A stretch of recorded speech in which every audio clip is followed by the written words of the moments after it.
Welcome to the Just Do It podcast, hosted by Duffy. Dental Entrepreneur Women is here to dive deep and share stories with the mission to inspire, highlight, empower, and connect all women in dentistry.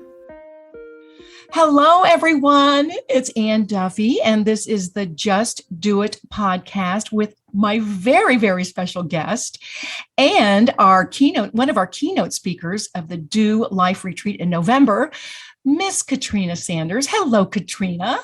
Hi, Anne. How are you today? I'm doing great. I am just doing great. It's so lovely. Doing it. I'm doing it. No matter. It's my duty to do it. Before I get started, Katrina, I really want to read a little intro for you so that our listeners can get to know the amazing Katrina Sanders. This is so cute. This is what you have for us. Hello, and thank you for your interest in Katrina Sanders. RDH, BSDH, MED, RF.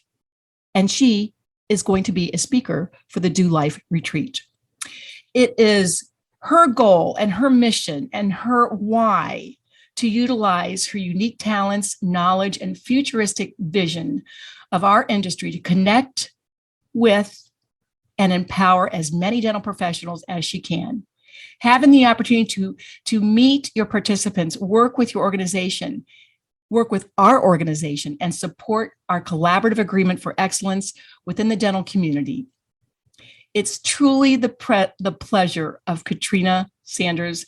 It's a lifetime commitment and a look forward to meeting all of you DEWs out there and working with us at our DeW retreat. And I'm so honored that you are going to kick off the retreat Thursday morning. It's going to be amazing. Oh my gosh. And I'm so excited because I have to tell you, and you know this, there is such an amazing hype in our community right now about the DeW retreat, about the things that you've done in years past. And we are all so hungry to connect and not just connect and talk about dentistry, because that's what we've been doing, especially since this pandemic. Like, we've all been on a zillion webinars and, learning and really working to redefine what it is that we're doing within our profession to serve our patients. But you and I both know Maslow's hierarchy of needs. Like, we have to fill our own bucket. You can't pour into your wine glass from an empty bottle, and you got to reopen a new bottle. Yeah. So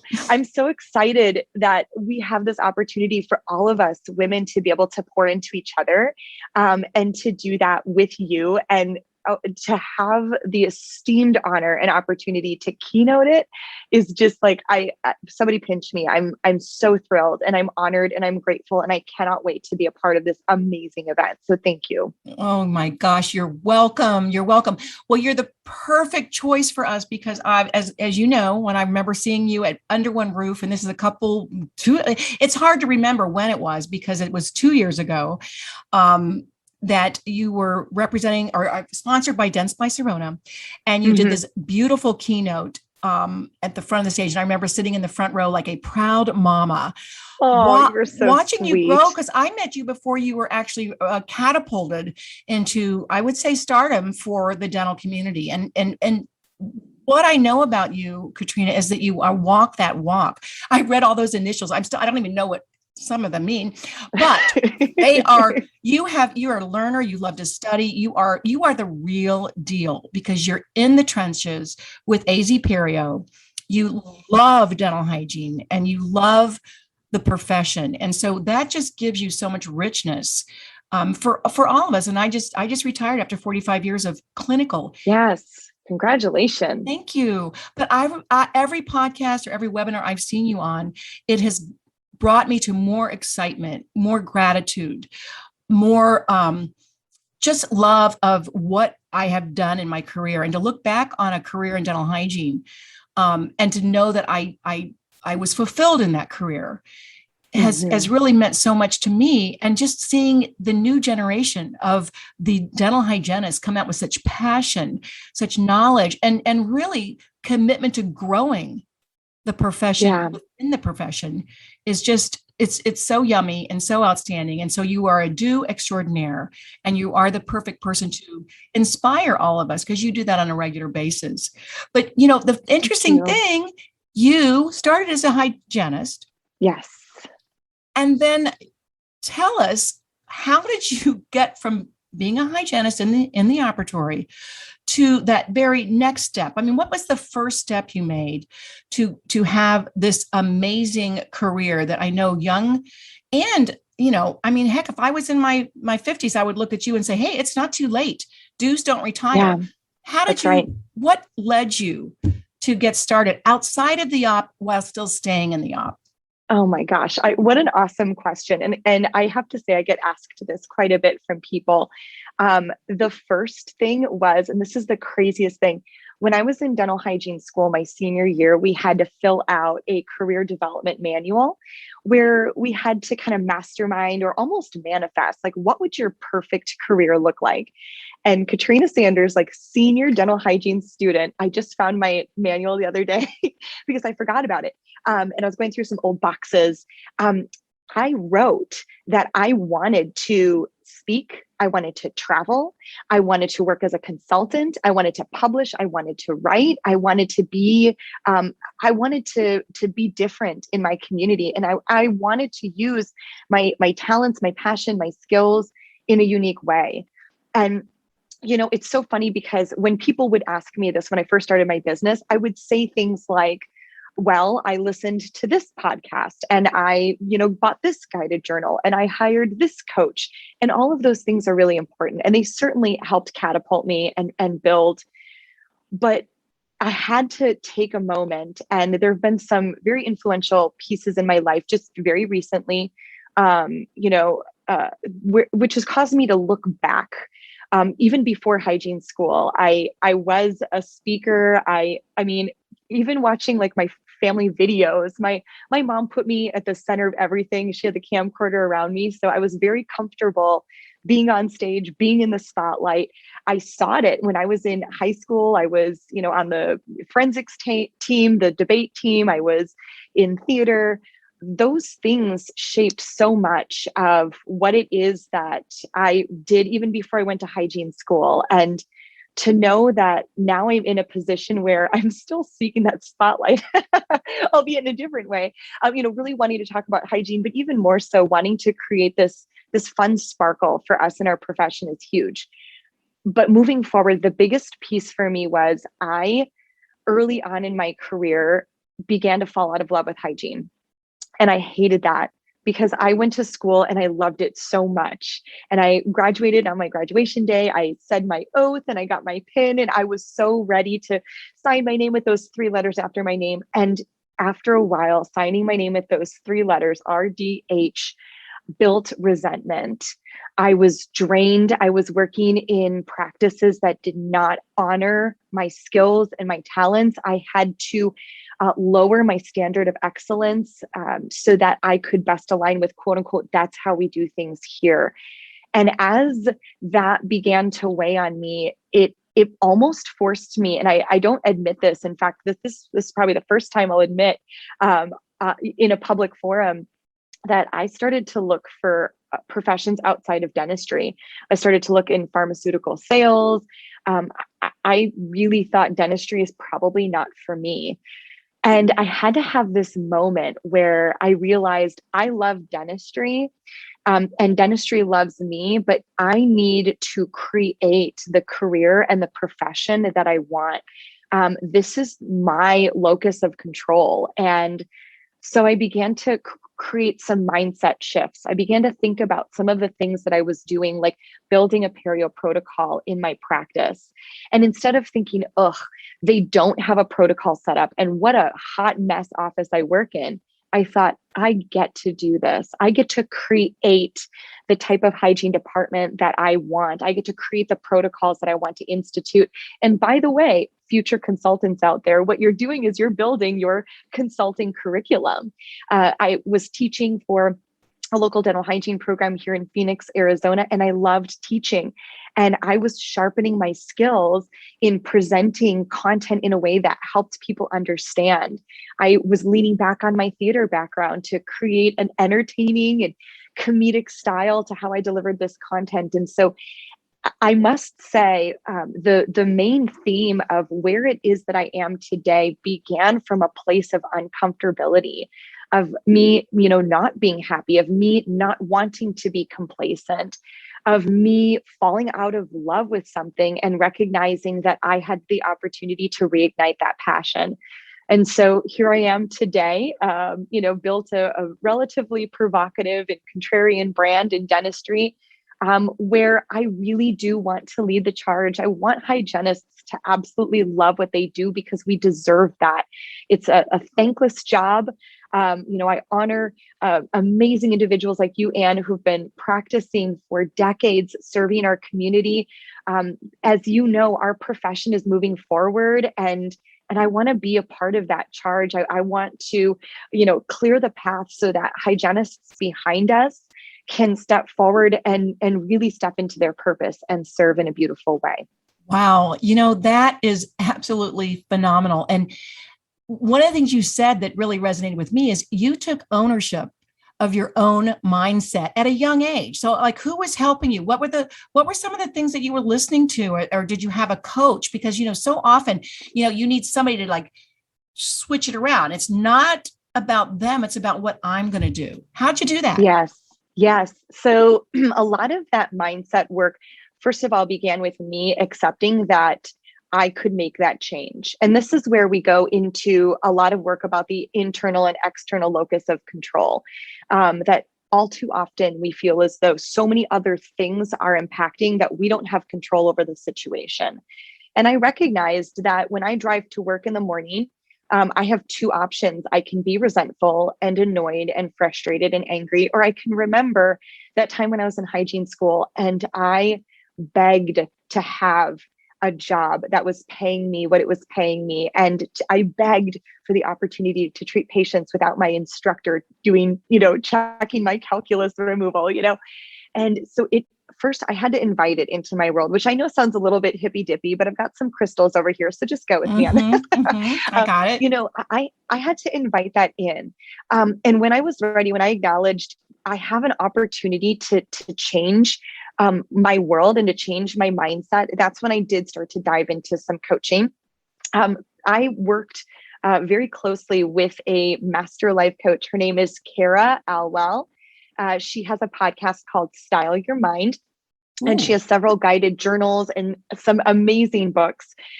She runs a brand called the Champagne Diet.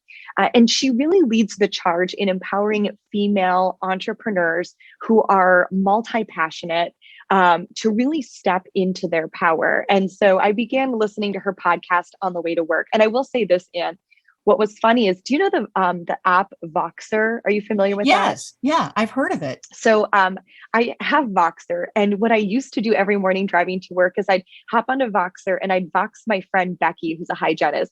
And she and I would just complain the whole time we were driving to work. And then I have to do this, and then I have to do that, and blah, blah. And what I did was I stopped Voxing Becky. We're still very good friends. I just was like, I need to get my head out of this mindset of I'm going to complain the whole way to work.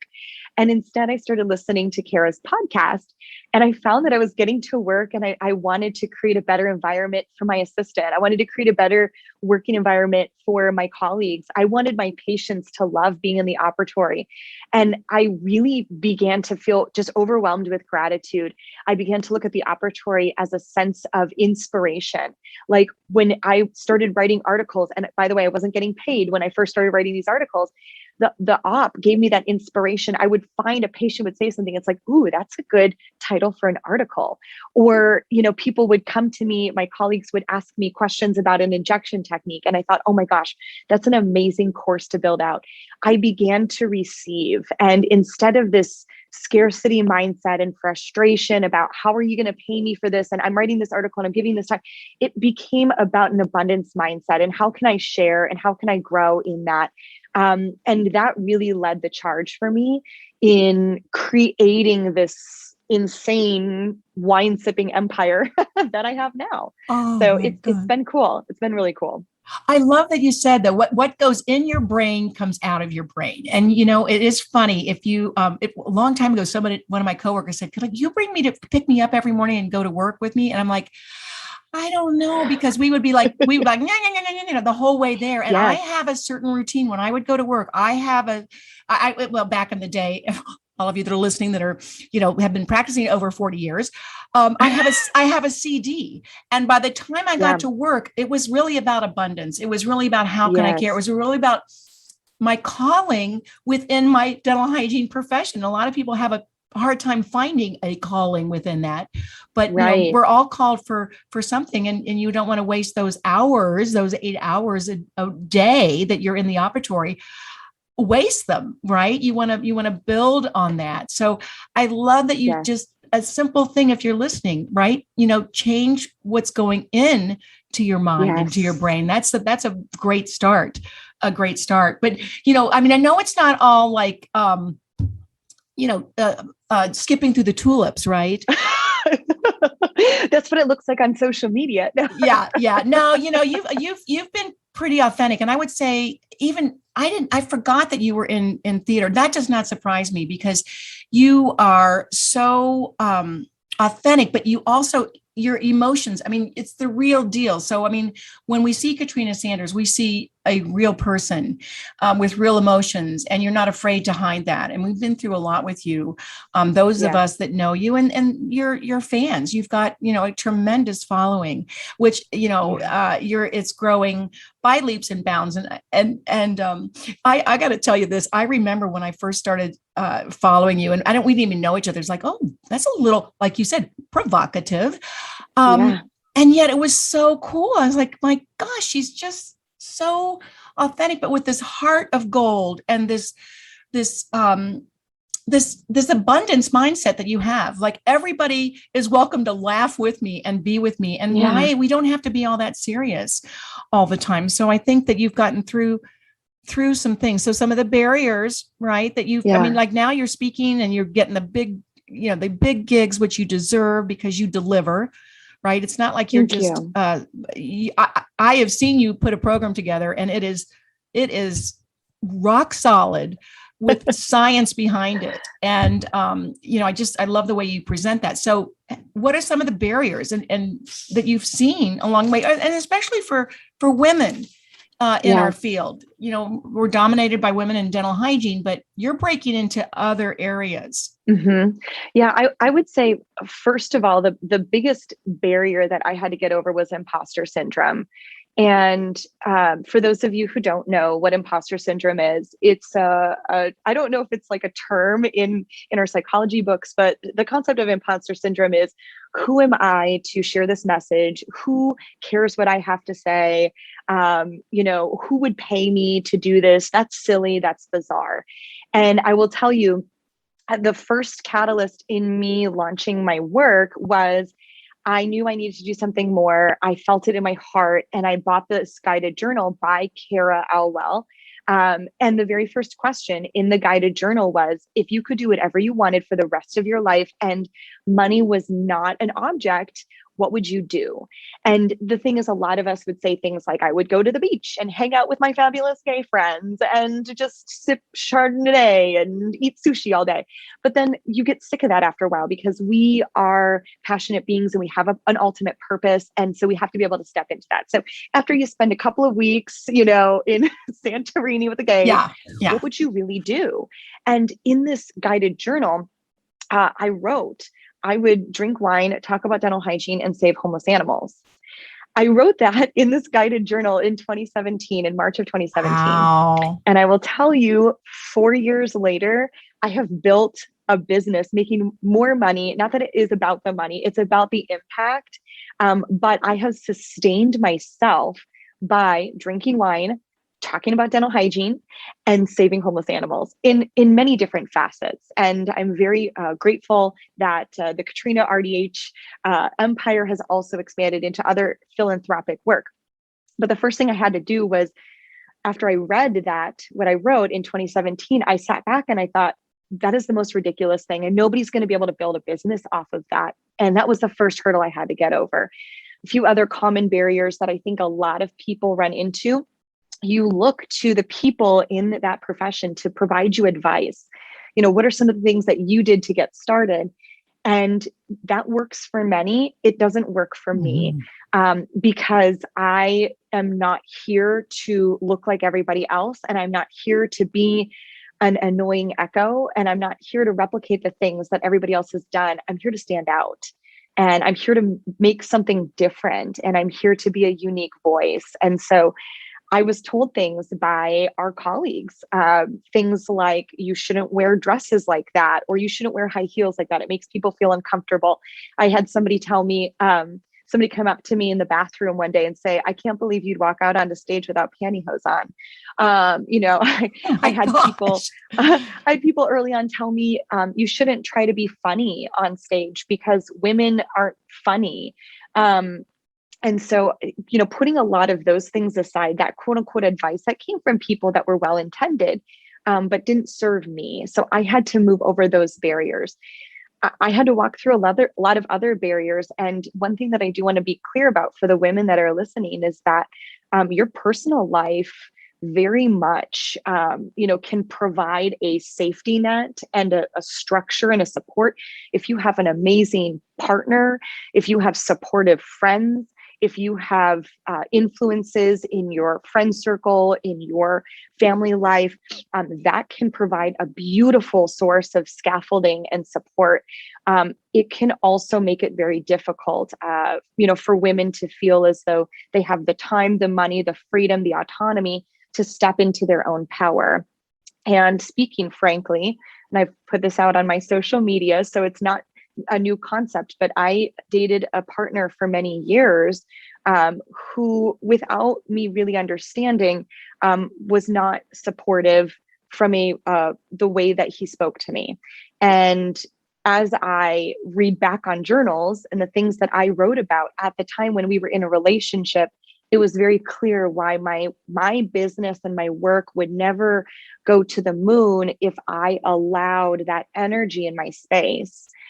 So when you saw me speak at RDH Under One Roof, 24 hours prior to me standing on that stage, I told that individual that we were no longer going to be pursuing our 9-year relationship and to please move out of the house.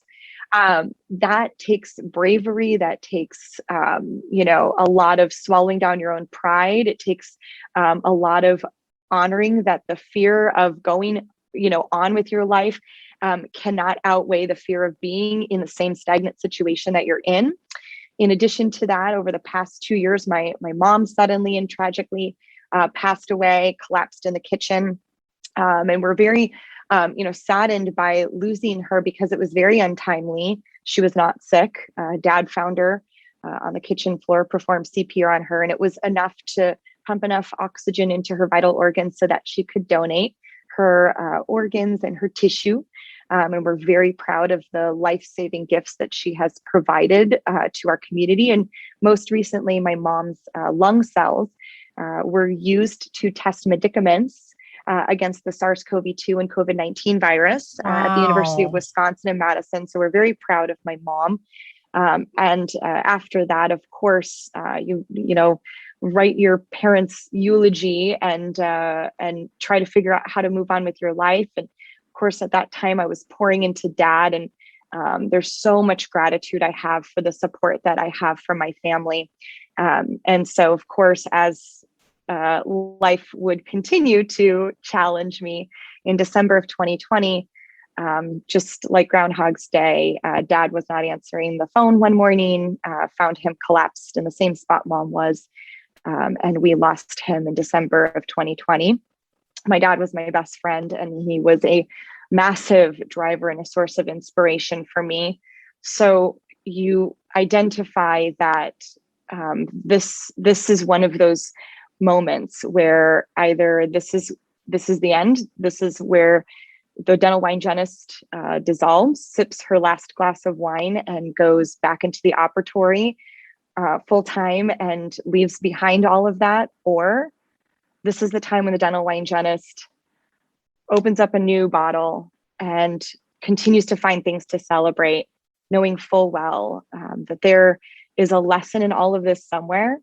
And nevertheless, no matter what it is that you believe religiously or spiritually, for me, I know that I have two of the most amazing guardian angels, continuing to support me and cheer and root from above.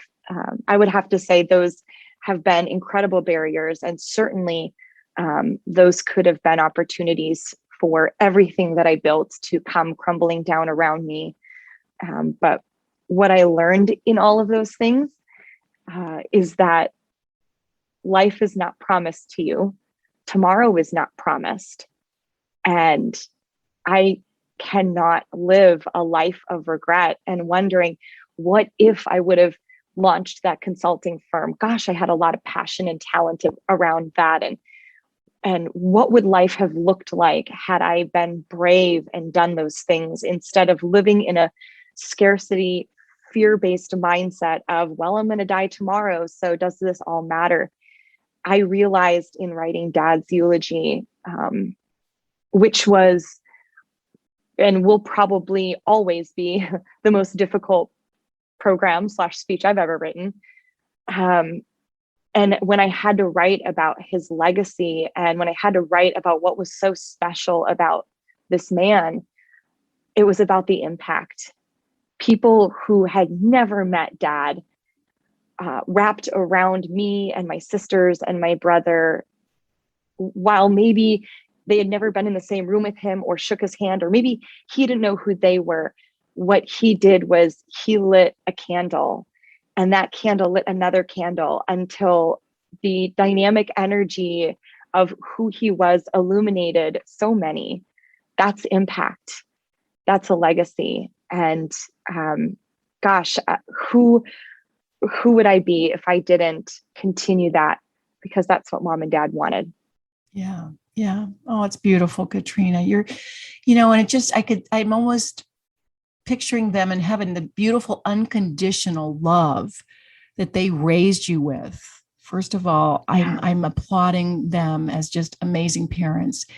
And just the fact that you can carry that on, lighting a candle for others. And I remember saying this to you when I heard the tragic news about your dad. I felt like I knew your dad, because you did share him with us. You did share those moments. And it reminded me of my dad. And I also think you sharing about the relationship you had, women are listening to this, when is it time for you to let go of something that doesn't serve you? Right. And I've seen it so many times that women have this power, these dreams. Like when you wrote that dream, it was almost like, and kudos to you that you wrote it on paper. Because I think it's a dream that a 10-year-old might have, because there's no barriers when you're 10 and you're a girl. Yes. And you could do anything. And then all of a sudden life starts to beat you down, and you get sour grapes, so to speak. And you get naysayers, and, oh, you shouldn't wear that. And, oh my God, don't be funny. I'm like, my grandmother used to say, oh, Ann, don't smile so big. I'm like, oh, okay, Grandma. I mean, it was like, and when you finally realize this is me, and I think of you and I think, if not you, Katrina, who?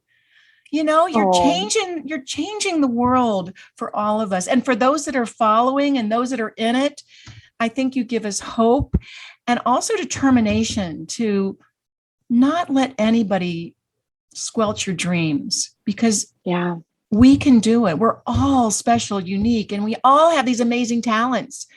We just have to be able to recognize that. And it comes with,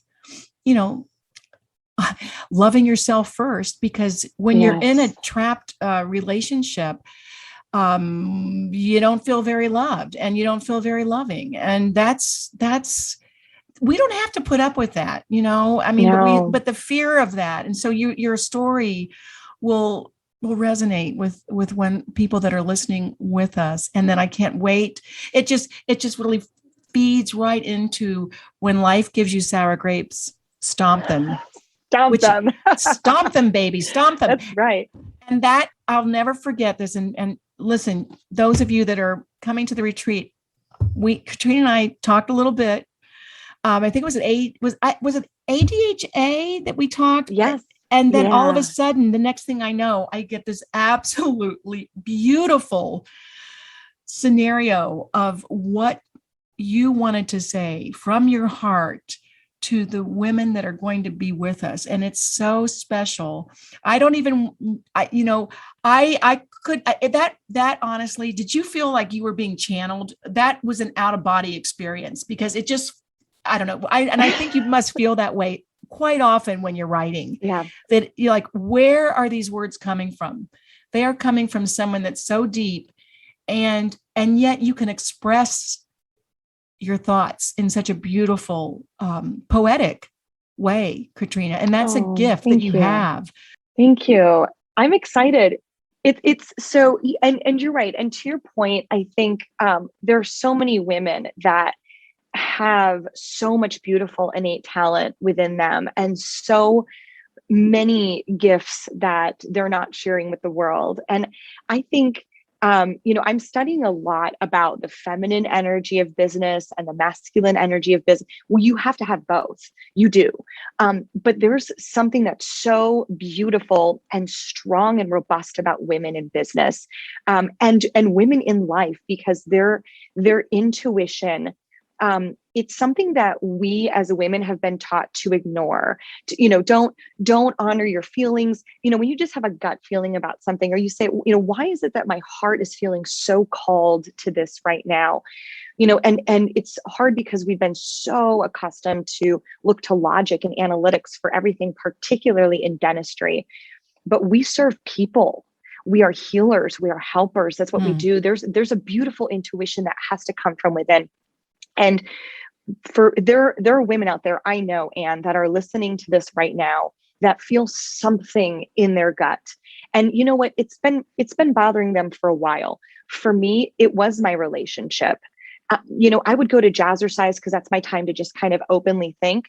And I would think like, I'm trying so hard. And why is it just not working? And every time it's not working. And it sat and it ate at me and it ate at me and it did. And the more it ate at me, the more I recognized I wasn't living my authentic self. And there was a hygienist who posted in a private group.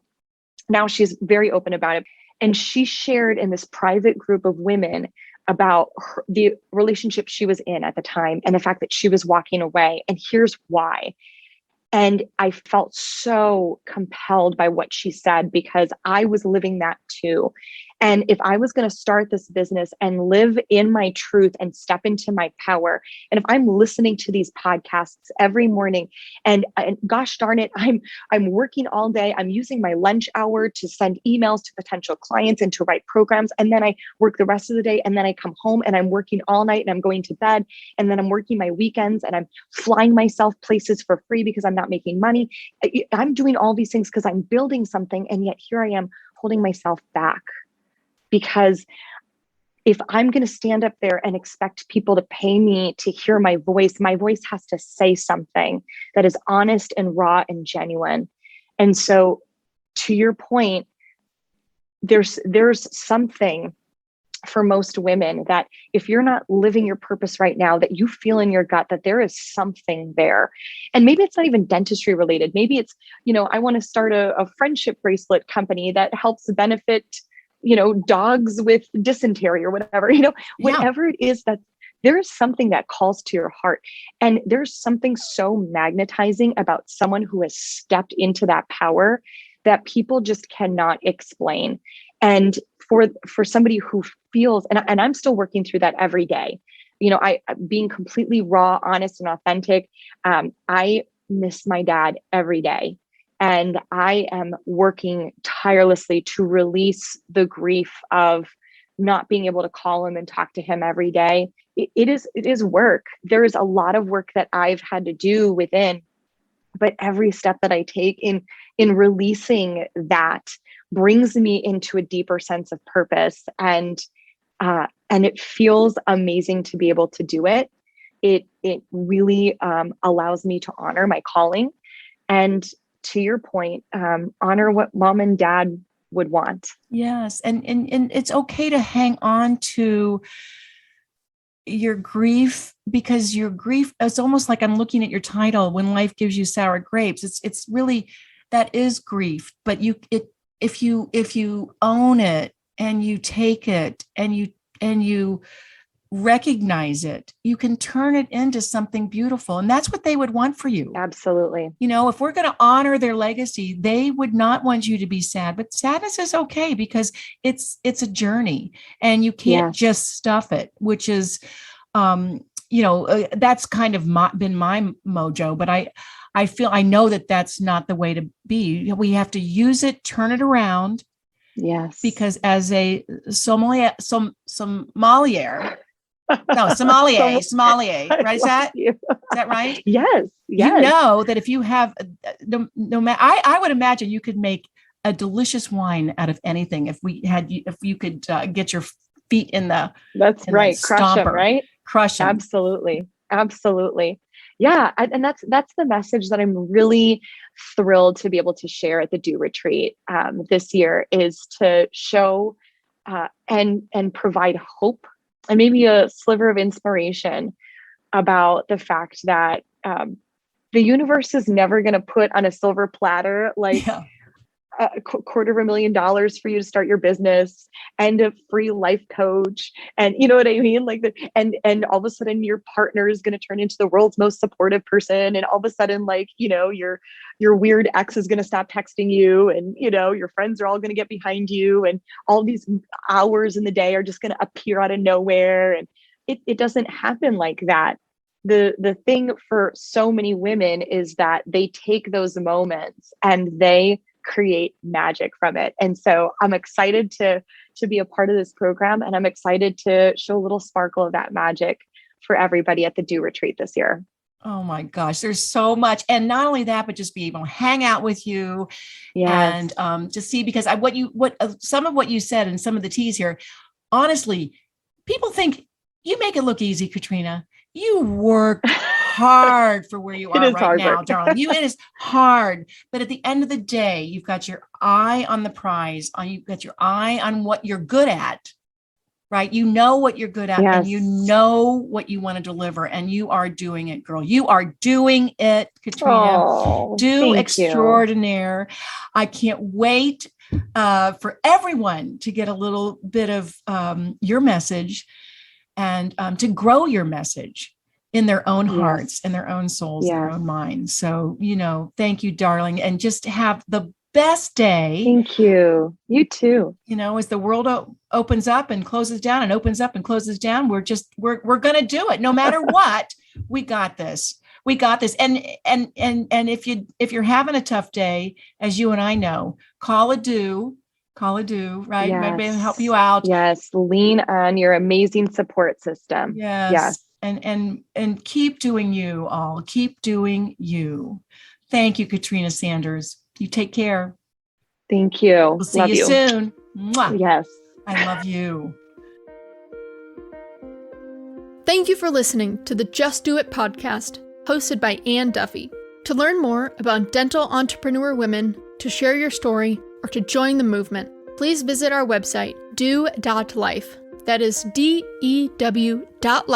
Subscribe to the show on Apple Podcasts or your favorite podcasting app to make sure you don't miss an episode. And in the meantime, keep doing you.